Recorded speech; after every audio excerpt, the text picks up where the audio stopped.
Hey, what's up? It's the boy Terrell. Let go. Hey, it's the Sound Discussion. Back at it again. Let's tell ya how we do it in here, here.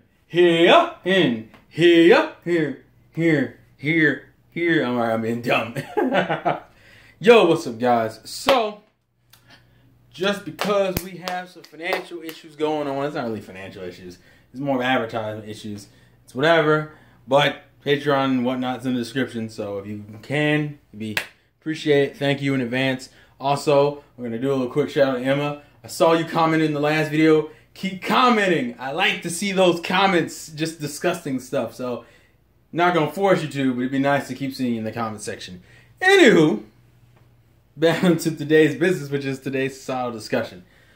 This one kind of came to me, and that's good, because I've been looking for a little bit more inspiration, so I wanted to kind of talk about it.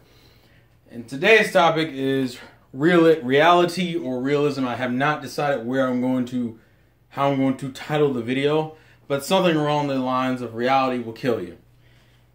And it's a weird topic, because I like to tell people, and it's something that some people who have been called pessimists have a tendency of saying, including myself, that I'm not a pessimist, I'm a realist, and I realistically look at things.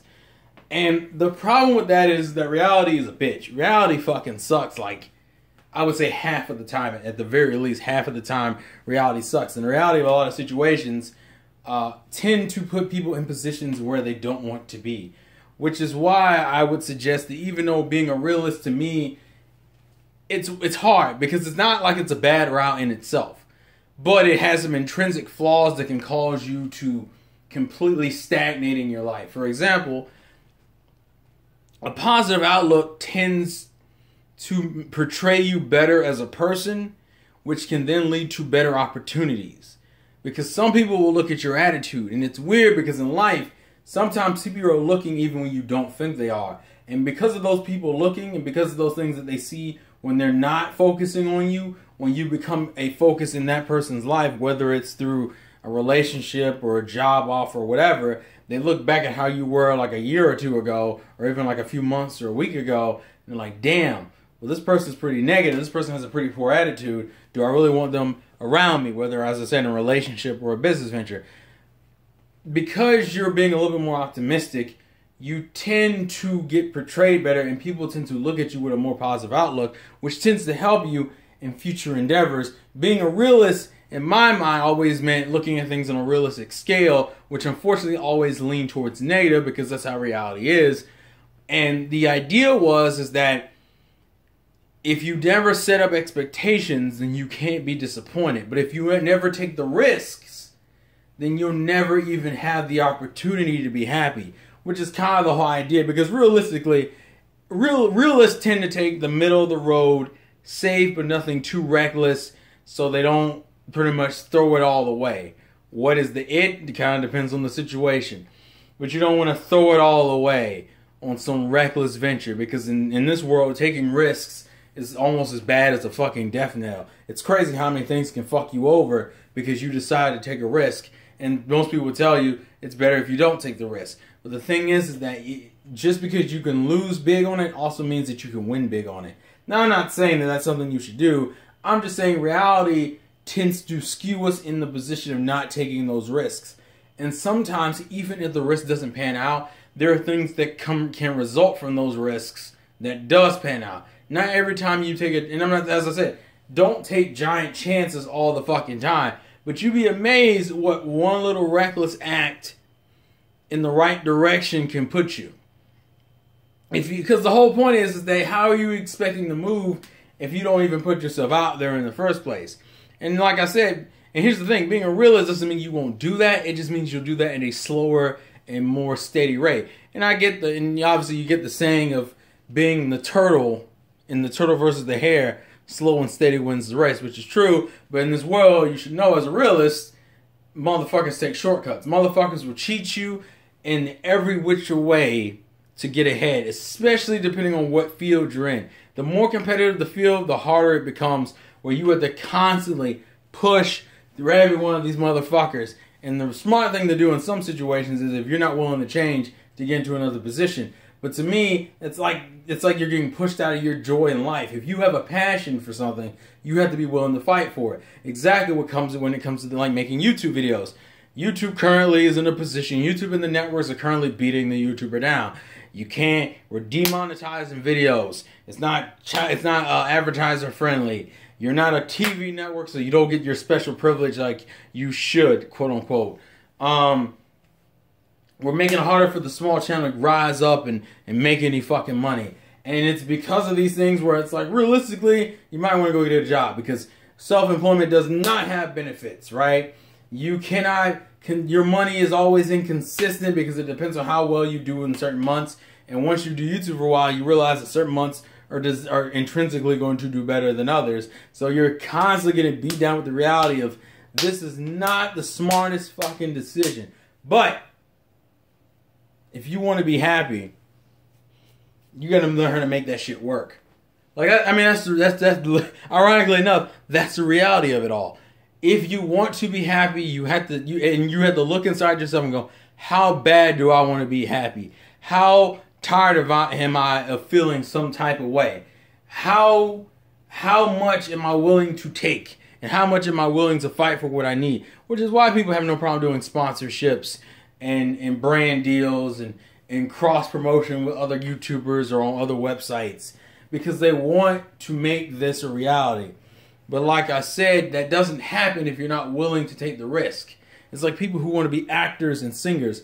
Although those jobs, it's a very high risk, high reward situation. It's still something you gotta want. You have to want it. And I feel like being a realist sometimes can set up an unnecessary mental block or like a glass wall where it's like, you know you probably shouldn't touch it because you're running the risk of shattering it. So instead of just shattering all the glass walls in a maze, you're just kind of walking through it carefully, taking the long route. And although that is the smartest thing to do, what tends to happen is you got a bunch of people you'll start seeing climbing up the glass wall and trying to hop from the next one to the other ones. And for them, they might run the risk of stepping one of them bitches and them shattering in between their legs and them falling and hoping and then running the risk of breaking their bones or cutting themselves in a way that they can't get back up and do the same things anymore. Kind of like what football players and basketball players do to their bodies when playing sports. But they also run the risk of making it to the end quicker or getting to the goal quicker. And then by the time you get there, he's like, yeah, you made it. You made it. But guess what? Fuck, there's like barely anything there. Sometimes you have to be willing to take the risk. And like I said, I don't think you should be reckless all the fucking time. But I think you should be prepared and be willing to every once in a while take a little risk, be a little reckless. Because you, like I said, you'd be surprised what happens when you do it every once in a while. Even the positive attitude. Sometimes, I'm not going to say you need to fake your emotions. But I'm saying looking up sometimes does you better than looking down. Because yeah, you see the path, but you're not seeing the beautiful things around you. It's kind of like how people always say you need to get out more if you're like somewhat of a hermit or introvert and you don't like look at the and you don't admire nature or just the outside world in general. Your head is so stuck looking at the ground, you miss the trees and the fucking in the grass, nature, water, whatever the fuck, animals, or the hot girl who's sitting there playing on a DS like you were a minute ago. Go, maybe I should go try to talk to her.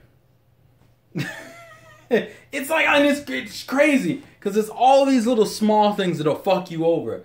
It's like, okay, do you want to go out to this party tonight? And I'm not saying, like I said, don't do it all the time, but you want to go out to this party tonight? No, fuck it, why not? Now, like I said, you run the risk of this going incredibly badly. So there could be a shootout. Somebody could get killed. You're dealing with a bunch of different adults in a very closed environment, drinking a bunch of alcohol, smoking, whatever the fuck. You run the risk of getting caught up in some shit that you don't want to deal with. But, hey, you might meet someone who's like, yeah, hey man, I work at this job, I do such and such. What do you? Oh, you work in computers? Well, fuck it, we need somebody to help us do our computer stuff. How much? So we're paying such and such amount. Oh, that's not what you're looking for? Well, call me on Monday, man. We'll get something together. You'd be fucking surprised. You go in there just to have a good time. You come out with a fucking job interview, and you on the client motherfucking night. You're like, I don't give a fuck about this party. Bruh, I just got me a motherfucking date with a goddamn job that I wasn't even looking for at that time. To me, unpredictability is the spice of life. And the problem with being a realist that kind of stops you from thinking outside of the box, being open to that aspect of life, which is a lot of people would tell you, well, that's just kind of not living.